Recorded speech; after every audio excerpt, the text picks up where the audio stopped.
Are you feeling confused, concerned, worried, even powerless about your retirement accounts and the serious cash that you've set aside for your future? You're not alone. Many people have felt the same way, especially during the last 6 or 7 years, where in this volatile market, we've seen some people lose as much as 30% on their retirement accounts. How do you protect yourself against those types of uncertainties? How do you create stability?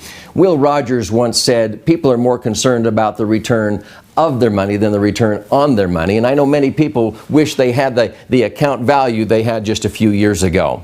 I've been a financial strategist and retirement specialist for 34 years, and the best vehicle and strategy that we have found is an indexed universal life, where you maximum fund an insurance contract and the return that the insurance company credits is linked to an index such as the S&P 500, the Dow Jones, or the Euro Stock Index.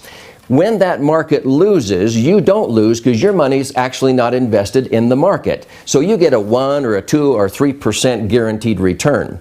If the market were to have a great year, you get to participate 100% up to a cap of maybe 12 or 15%. Now, I'm not a gambler, but if I were to go to Las Vegas and some casino told me I could play there all day and they'd cover my bets, and if I lost money, at the end of the day I would still walk out with 1 or 2% more than I walked in with, but whatever I made, I could keep 100% of it up to a cap of 12 or 15%. I think I might play in that casino. Well, that's what an indexed universal life can do for you. It takes out that uncertainty and protects you when the market goes down and lets you participate indirectly, because your money's not actually in the market, but the insurance company is crediting you whatever the index does. Let me give you an example.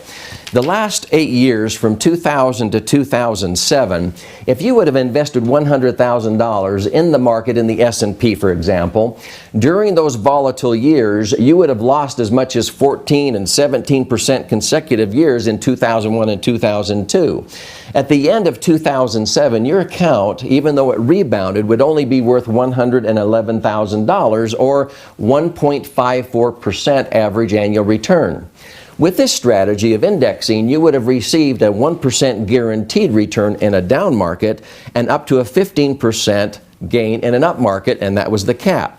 Instead of $111,000 being in the market, if you were using this indexing strategy, your account value would be $164,846.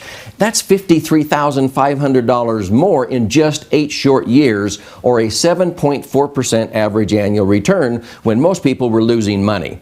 Since 1950, if you would have had this strategy, you would have ended up, instead of with $8 million, starting with $100,000 being in the market, you would have $11 million. That's $3 million more cash using the indexing strategy rather than being at risk in the market.